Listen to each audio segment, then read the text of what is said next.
Assalamualaikum warahmatullahi wabarakatuh. Di sini saya akan menjelaskan tentang filsafat Prasokrates atau kelahiran munculnya filsafat alam, di mana filsafat sendiri adalah cara pandang atau perspektif seseorang untuk memahami sesuatu secara komprehensif. Filsafat juga muncul sebagai sifat demitologi, yang mana artinya de adalah menghancurkan atau merobohkan, sedangkan mitologi adalah mitos, tahayul atau tidak masuk akal. Munculnya filsafat alam adalah di mana adanya pemikiran-pemikiran untuk memahami sesuatu secara rasional berdasarkan alam. Karena sebelumnya, masyarakat dahulu hanya mengandalkan dewa dan hanya percaya pada mitos, angan-angan, atau tahayul. Di antaranya tokoh-tokoh filsafat alam adalah Thales, Anaximandros, Anaximenes, Parmenides, dan Heraklitus. Berikut pemikirannya. Pemikiran Thales tentang filsafat alam. Thales adalah seorang filsuf pertama yang ditulis oleh Aristoteles. Mengapa demikian?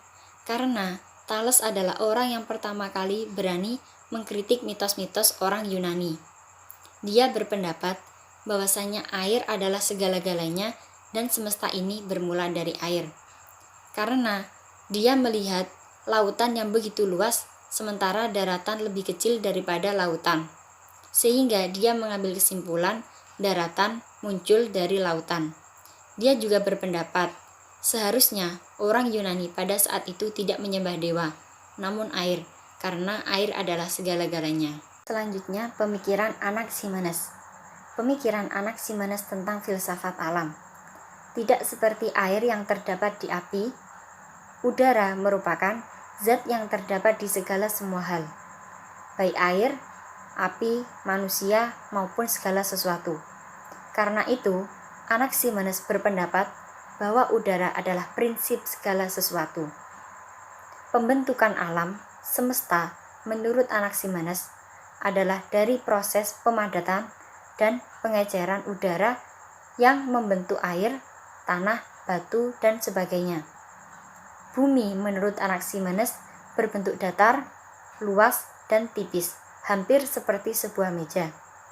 Bumi dikatakan melayang di udara sebagaimana daun melayang di udara. Maka dari itu, ia berpendapat bahwasanya udara adalah prinsip segala sesuatu. Selanjutnya, Parmenides. Pemikiran Parmenides tentang filsafat alam. Parmenides berpandangan terbalik dengan yang lain. Ia menegaskan bahwa realitas itu tetap dan tidak berubah. Dia mengatakan bahwa ukuran standar kebenaran, ukuran realitas, dan bagaimana hal itu dapat dipahami, menurutnya semua itu hanya dapat diukur dengan logika yang konsisten. Contohnya, kecantikan.